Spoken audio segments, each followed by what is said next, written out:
welcome back to another episode of the 3 Yards in a Cloud of Dust NFL podcast. I'm your host, Josh, and with me, as always, my co-host, Jonathan. Hi, everyone. And today is our Week 4 preview. We had an interesting 3 weeks now, and it's on to Week 4. Yeah, I mean, we still have 5 teams unbeaten, 3 in the NFC, 2 in the AFC.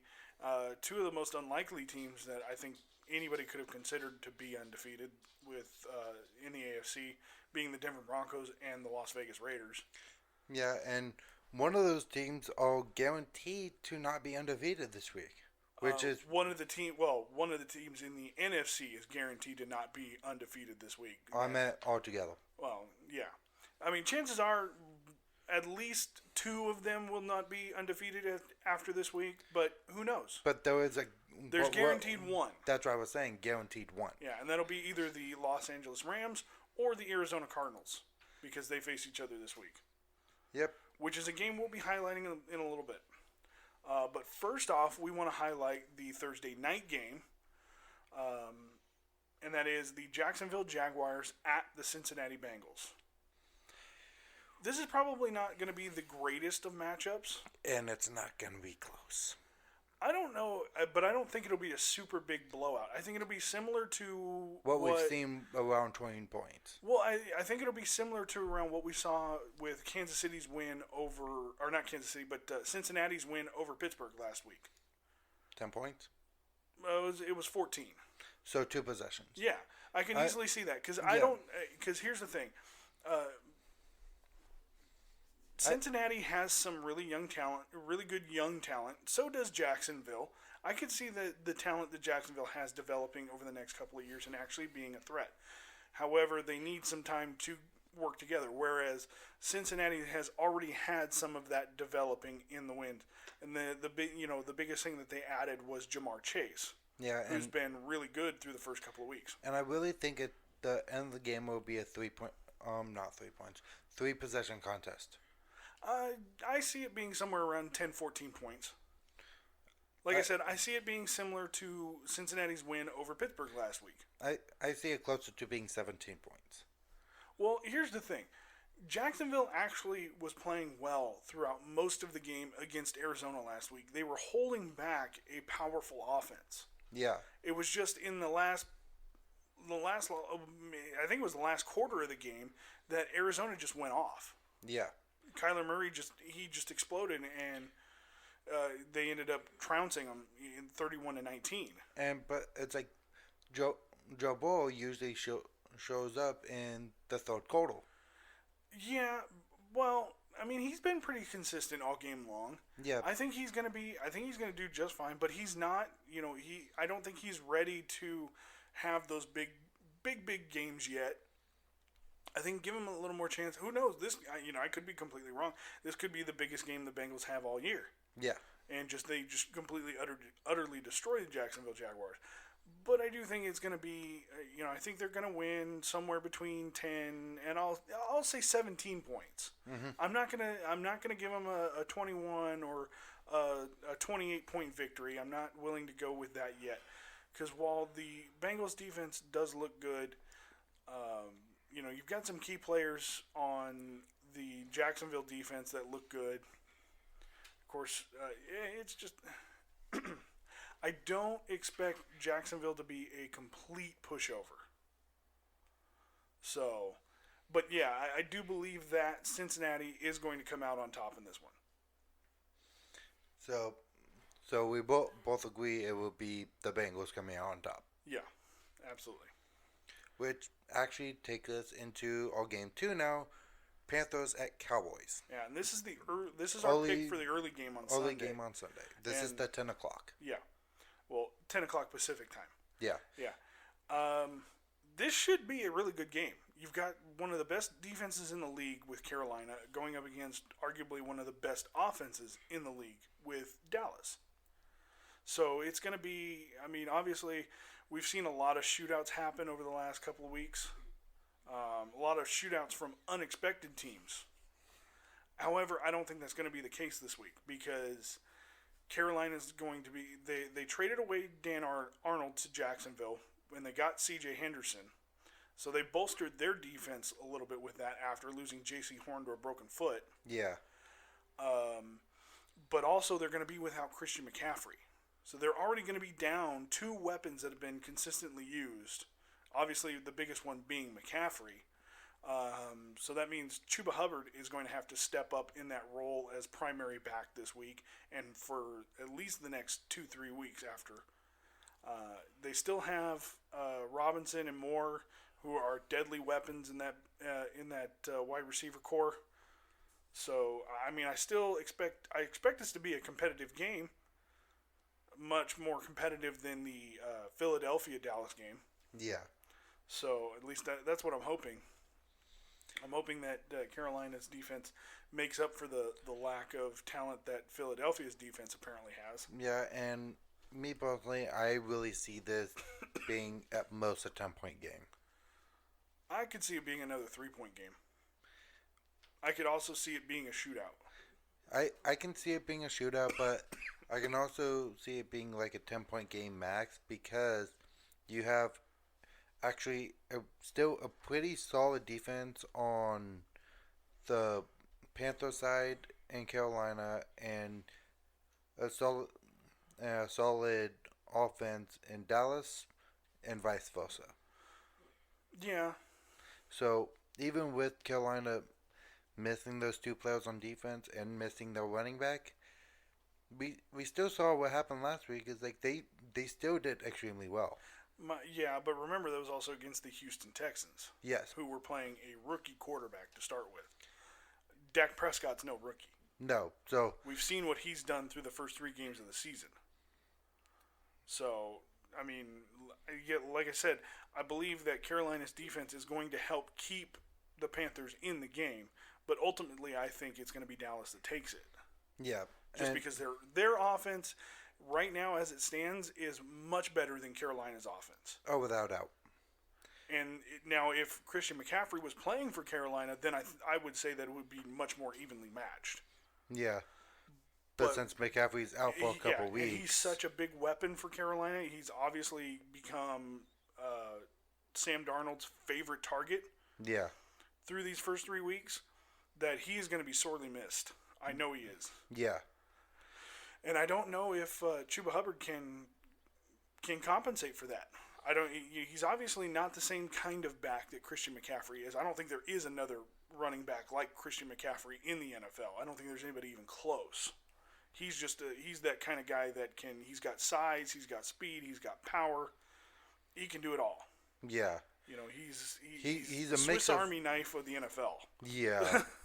Because it's like you really want to do a trick play, he can throw the ball too, which is what's scary about him too. Yeah. But he can go out wide like a wide receiver, and he has hands to catch.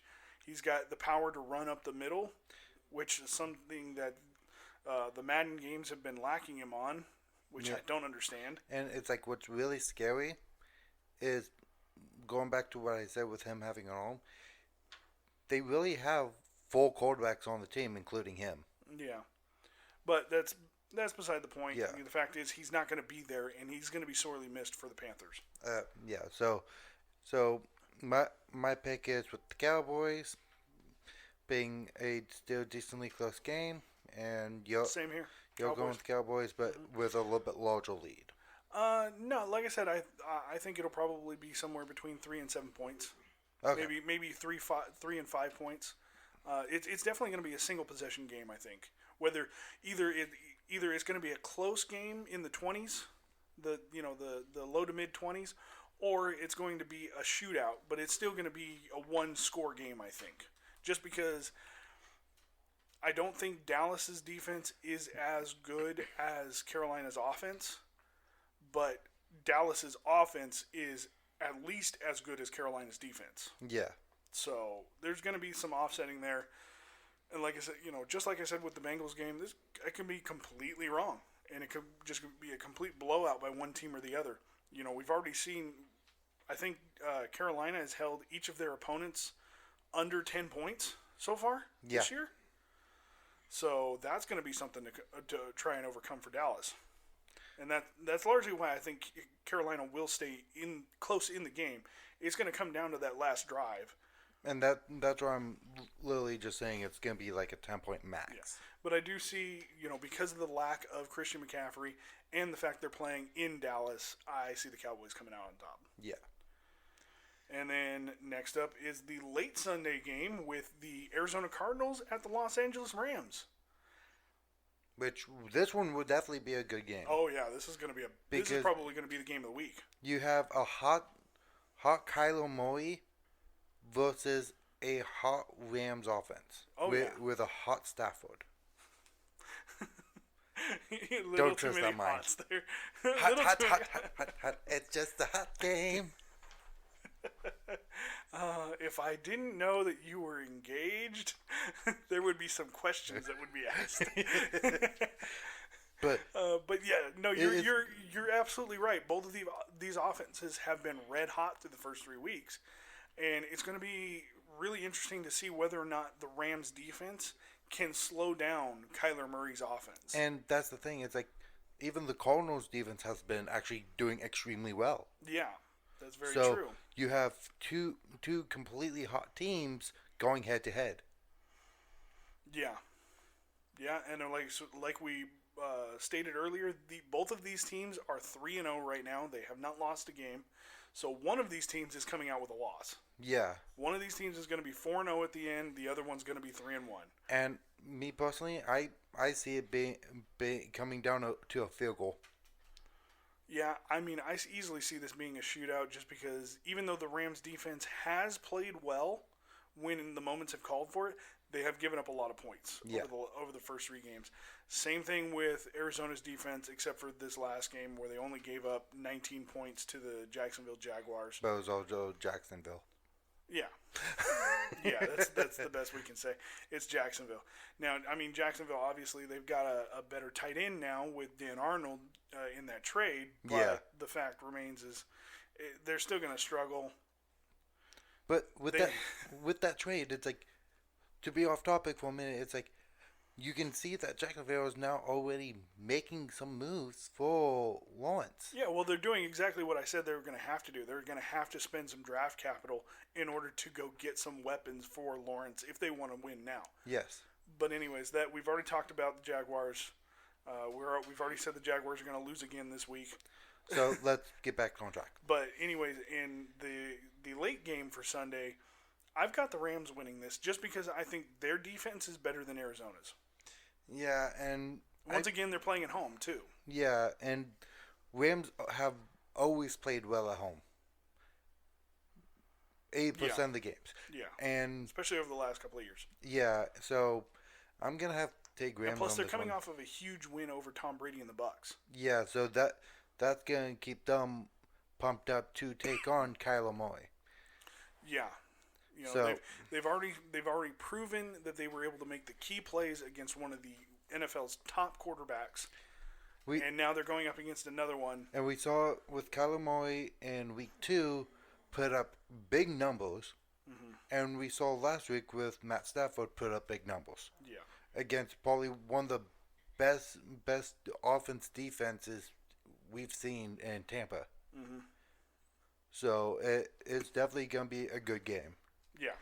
Which now takes us actually talking about the Bucs going into the Sunday night football game. The Bucs versus Patriots. So you have Tom. This is a bit of a homecoming for Tom Brady and Rob Gronkowski.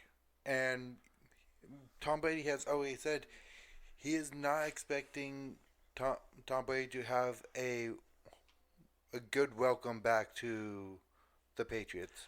I think they'll still cheer for him. They might boo for him here and there as like a joke, but I think they're still going to cheer for him because Tom Brady did a lot for that franchise. He did a lot for that city. King 6 championships with him. Yeah, 6 Super Bowls for the Patriots under Tom. So, like I said, he did a lot for that franchise. He took a meandering joke of a franchise and they were starting to get good with Bledsoe, but they still weren't quite there. And then when he took over, he just turned everything around, made them the best franchise in the NFL for 2 decades. And yeah, so because he was there for 20 years. Pretty much, yeah. 19, 20 years. So it's like, it's incredible that he just got done with Belichick and he jumped over to a team because they think he has his weapons. He jumped to a team who doesn't have a lot of weapons and he still won a Super Bowl. Yeah. Well, I mean, you ask anybody who's been born in the last 20 years who the best team in the NFL is, they're going to say the Patriots. Yes. You know, unless they've been indoctrinated by their parents. But I mean, you just go. Yeah, please don't ever make that motion again. I will not describe it over the mic because then our episode will get demonetized, even though we're not making any money on it right now, anyways. But yeah, I mean, you ask anybody within the last 20 years who the best quarterback is, it's Tom Brady. Who the best team in the NFL was, is the Patriots. Yeah. And, you know, it's already looking like they've found their future hope in Mac Jones. He's been playing. But he is a rookie. He is a rookie. He's going to stumble. He's been playing probably the best out of all the rookies in 3 weeks. Yeah, but I would say last week was probably his worst game. Yes, without doubt. Because, I mean, we can't... Here's the thing, though. With New Orleans, we just don't know what we're going to get week to week. No. We cannot predict what we're going to get. For all we know, they could sit there and completely blow it like they did 2 weeks ago this week. Or they could play like they have played 2 out of the 3 weeks so far and play like world beaters. Yep. Not needing Jameis Winston to throw for 300 yards just for them to win. I will tell you, the 2 games that have been won by that defense. Yeah. So if the New Orleans defense can continue to play that way, they're going to be strong all year long. But they're not the team we're talking about. So it's going to be a test for Mac Jones. No, yeah. You know, you've got the GOAT, and one of the best teams in the NFL coming into town, basically making a homecoming for Tom Brady. He's got, he sat there and stated that he was the next Tom Brady. Yeah. So he's got a lot to prove in this game. Yeah, and the only way that will live up if he actually beats Tom Brady himself. Yeah, that would be something. So that definitely would be something. Now we saw the Bucs lose to the Rams this last week. But the Rams are a really good offense and defense all the way around, like we talked about before. And we've seen that the Patriots have a decent defense as well. Yes. And their offense isn't terrible either. It's just you got to make sure that you cut down the mistakes from Jones. Yes. And the Buccaneers defense is good at making young quarterbacks make mistakes. Yep. So we're just going to kind of have to see. It should be a really good game. However, I see this basically ending more or less like the Bucs-Falcons game, with the Bucs running away with this one by at least 18 points. Yeah, 3 possessions. Yeah, just because of Tom Brady alone. Yeah, I can see that. You know, it's already, even though Gronk was hurt in that last game, it's looking like he's going to play. He probably will get Antonio Brown back this week as well. So he's just going to have all of his weapons available to him. Yeah. And so it will really come down to, okay, how well will Mac Jones play in their defense? Yeah. But, so, and that means we're both in agreement we're taking the Bucs. Yeah. Yeah, we definitely think the Bucs are going to, at the very least, rebound and win this game. Yeah. It could be as low as, 5 to 10 points, but it could be somewhere around the 18 to 21 point range as well. Yeah, because if Tom Brady continues putting up numbers, well, the scoreboard ends up showing 30. Yeah. The Mac Jones can't come back from that. And here's the thing, I just want to say this real quick. I know I'm sitting there throwing out huge gaps in numbers. It's like at this point in the season, I'm just not really comfortable landing on a confirmed range of numbers like we were kind of doing the first couple of weeks, just because teams have been flip-flopping all over the place with how many points they're giving up and how many points they're scoring. So it's just we'll probably throw out a couple of ranges of numbers on all of our predictions here and there. Yeah, and it's been a wild first 3 weeks of the season. Yeah, which takes us actually into our Monday night game. And that would be my Raiders versus the Los Angeles Chargers in LA. which this one's gonna be a close contest because I hope so. because I can because Well, okay. like we talked about before we start recording is yes the the offense of the Raiders are extremely good, but so is the defense of the Chargers. Yes. So it's like they have a good matchup right there. Yeah. Now I know the Raiders' defense has given up quite a bit in the points department this season so far. They gave up big numbers to the Dolphins. They gave up big numbers to the Ravens. So far, the only team that they've held under 20 points was the Steelers. But the fact, I mean, they've still had a very consistent pass rush. They've been getting after the quarterback.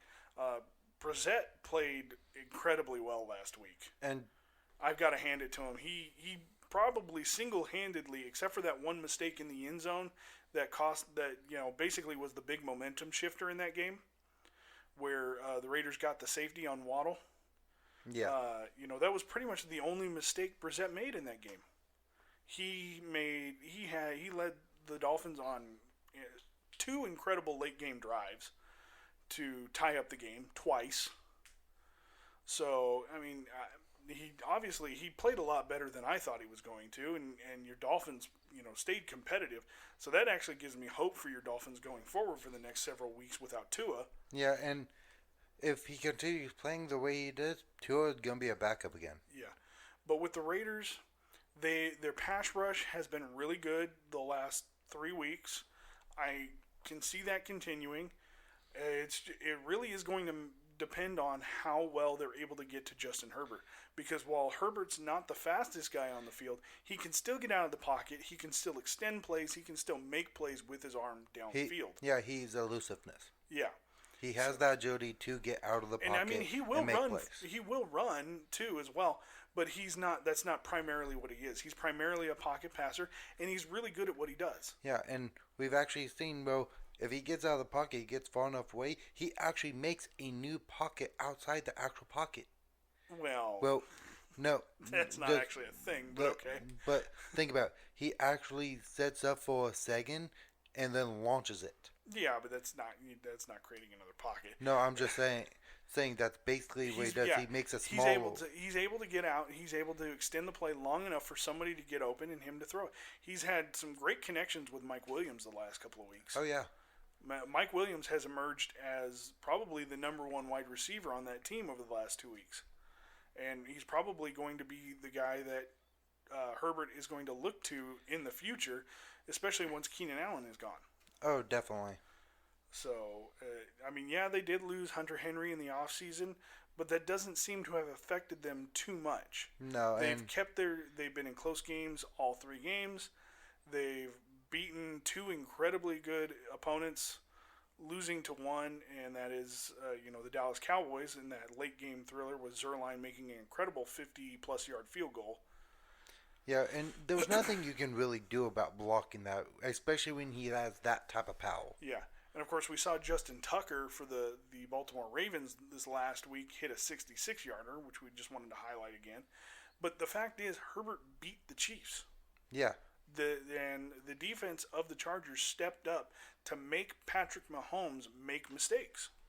And that is, it's like a lot of this will come in. Can the defense continue against the Raiders like that? Yeah, and unfortunately, I think the Chargers' defense is slightly better than the Raiders' defense. I think they're more well built all around, whereas the Raiders still kind of have a few holes that they're working on trying to plug. The Chargers, they've given up some big plays, but the fact is they've been more consistent than the Raiders' defense. Yeah, and when it comes to between the Chargers pass rush versus the Raiders offensive line, I'm sorry, the Raiders offensive line is... It's been really bad. It was really bad last week. It was really bad, but normally it's... They have that win 75% of the time. Yeah. But it's like, I really think the coaching staff is going to be on them this week on that, and it will be better this week. As of right now, I'm not thrilled with Andre James being the center. I think they maybe need to look for somebody better. If they don't go out and try to find a better center before, while in the middle of the season, trade deadline. Yeah, by the trade deadline, then they're definitely going to be looking for a center in the draft. Oh yeah, because Andre James has just he's been terrible. He was largely a factor too in that game against the Dolphins that helped the Dolphins stay in the game. Because he had several bad snaps that cost Carr to take too much time to get rid of the football. There were ones. I can't count the number of times I saw Carr having to jump up to catch the ball because he was throwing it too high. And there was actually one play where he launched it over Carr's head. Yeah. Well, Carr ended up being down within the 5-yard line. Yeah, he had to eat it. There were also a couple of factors in that game too. Obviously, you had the pick six. You had the Raiders going for it on 4th down deep in their own territory, which also helped the Dolphins stay in the game. Yeah, so it was just there was a few bad plays that the Raiders made that kept the Dolphins in it. Yeah, basically the Raiders spotted the Dolphins 14 points early in that game. Yeah. And then, of course, the missed extra point by Carlson didn't help. But he made up for that by hitting some pretty long field goals to not only take the lead but win the game. Yeah. But yeah, it's going to be – so I do believe the Raiders' offense is better than the Chargers' offense, but I believe the Chargers' defense is better than the Raiders' defense. So it should be a good game. Oh, yeah. And at the very least, if my Raiders do lose, I hope they make it a good game. I hope it's, somewhere within 3 to 5 points. And I really think this game will be one possession. Oh yeah, I can see that. That's what it's been every week for the Raiders. It's gonna be close, but except for the Pittsburgh game. It's gonna be close, but it will really come down to can Justin Herbert deal with the pressure. Yeah, and that's gonna be key. And that is gonna be key for the Raiders is getting enough pressure on Justin Herbert and getting him to make mistakes. Because we've seen Justin Herbert actually not make a lot of mistakes this season because the defense hasn't been able to get close enough to him. Right. Yep. I agree. So, and if I have a really good feeling if the Raiders can't do that, the Chargers have a chance to win it. Yeah. And with the Denver Broncos also sitting at 3-0 right now, the Raiders can't afford to lose this game. No. Now, if the Broncos go on and they lose their first game of the season or before them on Sunday, then okay. But that would also throw the top of the division into a 3-way tie with the Chargers, Broncos, and Raiders. Yes. Regardless, I know me personally as a Raiders fan, we want to see our Raiders win on Monday night. That would be great to see them win 2 Monday night games in a single season, which we haven't seen since they went to the Super Bowl back in 2002. So, yeah, it's going to be interesting. It should be fun. Of course, I'm taking the Raiders. Yeah, I'm going to have to take the Raiders on this one, too. Because I got to take the Cardiac Kids from Las Vegas. It's like, for as much as I don't want to take the Raiders, I'm going to have to because it's like I really have a good feeling calling the offense will be able to overpower the Chargers defense, and the Chargers offense will get stopped a couple extra times than with the defense. Yeah, and of course the Raiders have bye week coming up in week 7, I believe. So that basically, they have 4 more games before the bye week. If they can win this one, then I can easily see them being 6-1 going into the bye week. Yeah. I don't remember exactly who they play, but I do remember looking at it. I think. I'm just going to leave it at that. I could easily see them being 6-1 or even 7-0 if they win this one. Yeah. So we'll just have to wait and see, and hopefully. Yeah. So we're in complete agreement again this week. Yeah. It seems like if the Raiders play on Monday night, we pick the same games for the entire week. We might just have to go. There might have to either be a game where we both have a pick of our own, and then we just don't. One of us doesn't pick from that one. We'll figure it out. But right now we're in agreement. We've got the Bengals beating the Jags. We've got the Cowboys beating the Panthers. The Rams beating the Cardinals. the Bucks beating the Patriots, and the Raiders beating the Chargers. Yeah, and it's like the thing is the Raiders Chargers. That's definitely a hard game to try to pick who's gonna win that because it will. It's like it's gonna be a close contest. I believe so, yeah. So that one's just gonna be hard. Yeah, but for the rest of the games on Sunday, for the morning games or the early games, you have the Chiefs at the Eagles, Titans in New York against the Jets. You have the Giants down in New Orleans against the Saints.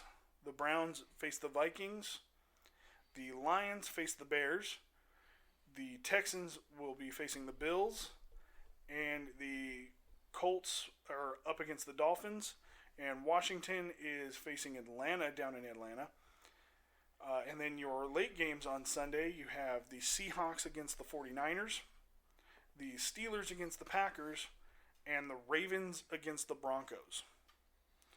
And with that Dolphins game, that one's going to be close against two teams that aren't that great. But the Dolphins play like they did against the Raiders. Dolphins have that one. Oh, yeah. I completely agree with that one. And then this is probably going to be the best time for the Broncos to lose a game, and that's against the Ravens. You know, you've got that high-powered offense with Lamar Jackson. It's going to be difficult to stop. It's probably going to be their toughest test in the season up to this point. Yeah, about stopping that run defense. And since Lamar can run, it's like that's going to be hard to keep him in the pocket. Yeah, but we've seen that Lamar has been better with his passes so far this season. He's made a few mistakes. You know, he had the couple of fumbles in the game against the Raiders. He just has to get a little bit more accurate. He threw a couple interceptions in the game against the Chiefs. So, yeah.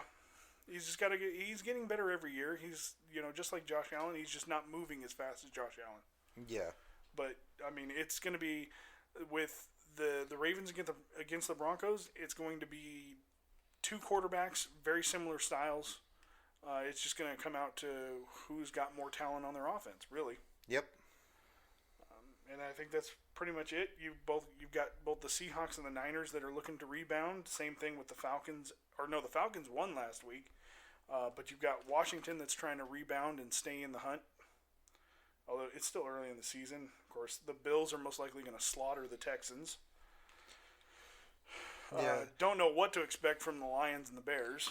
But if Washington can continue to win and at least have a winning record throughout the season, they're going to be really good about trying to be in that hunt or even get into the wild card at the end of the season. Yeah. And I think, honestly, the outside of the games that we've already talked about is, can the Browns' defense continue to play the way it did against the Bears? Yeah, if they can continue playing like that, they can go a long way. Yeah, because arguably the Vikings have a much better offense than Chicago does. Plus, they have a much more experienced quarterback. So that should be a fun one to watch as well. Yeah. But that's going to do it for a preview for Week 4. We're kind of hard to believe that we're already a month into the NFL. I'm excited. Oh, yeah, of course I am. I'm still waiting for my first win in fantasy. 0-3 because you lost your Only in my league, the league that I created, could I sit there and score over 200 points in my games back-to-back weeks and still lose. Next year you should let me create it. No. Why?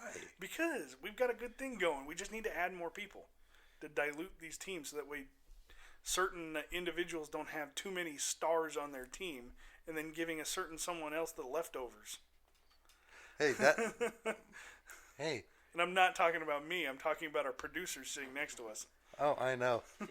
I'm the one who helped him pick his picks. Yeah, I know. And now he is 2-1. Yeah. I'm 3-0, and you have an 0-3. Yeah. That's going to change this week, though. No, it's not. Yes, it is. No, it's not. Yes, it is. No, it's not. I'm facing a brother, so this will be fun. I'm not, so I'm facing one of the teams that hasn't scored over 200 points yet. Yeah, but I have a feeling I'm going to beat your brother.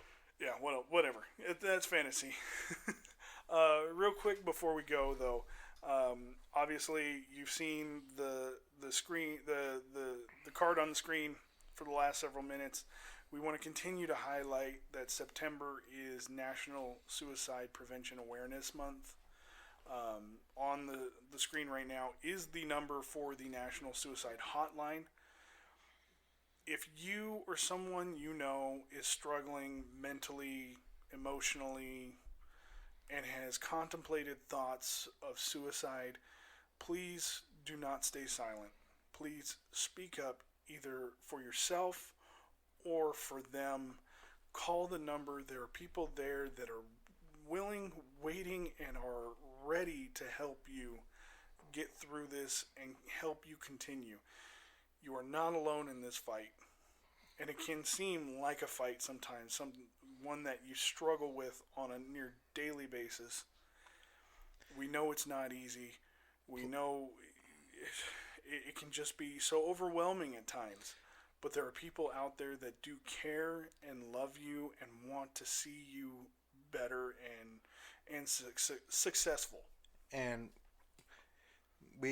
those people through the phone, online, and those also, you can even contact a family, an old friend that you used to talk to all the time, or even DM us. We're here to try to help as much as we can. Yep. But please help us. But it's like, please help us get the hashtag One Conversation Can Save a Life. Yep. That'll be in the description, so look for it in there. Yeah, and because one conversation will do it, and and I've seen it firsthand, and so has Josh. So I've been on the receiving end of that conversation that saved a life. Yeah, and it really does help on both personal and third party. It really does, and just helping that one person will really help them to be able to help someone else. Yeah, because really all it does, all it does take is just a few minutes of your time. Can make a world of difference for somebody who's hurting and struggling. So please, like I said, if you or someone you know has contemplated thoughts of suicide, you are still going and struggling with that, don't stay quiet. Speak up. Call the number. Reach out. Do whatever you can. There are people. It may take a little bit, but there are people that are willing to listen and try and help you. Yeah, and if it needs to be in person, please try to reach out to someone who can get there in person. If you want just someone different, or just be able to talk on the phone, please contact. Yeah, just like I said, reach out. Before we go, we want to thank everybody for joining us today and this week. We hope you continue to join us as we go along on this journey, because that's what it is. It is a little bit of a journey for us. This is something. I mean, I've done a podcast before. wasn't anything big. This is, I think, Jonathan's first time doing a podcast. Might even be Kyle's first time at least producing a podcast. I know he does some other similar work for his job, but this has been just a great experience for all of us. It's, for me and Jonathan, this is a passion for us. We both love football. We love getting to talk about it. We love getting to argue about it, as you've heard from time to time. And it's like we both also enjoy helping people on top of it. Yeah. And, I've been impacted in my life by suicide, unfortunately, in many different ways. And so we want to make sure that you know that you are loved and you are cared about, and that there are people ready there to help you. But like I said, we hope that you continue to go with us on our journey. We hope that you continue to grow with us as we grow as hosts of this show. And we want to thank you for all the support that you've given us so far. And until the next one, we'll see you guys later. Bye, guys.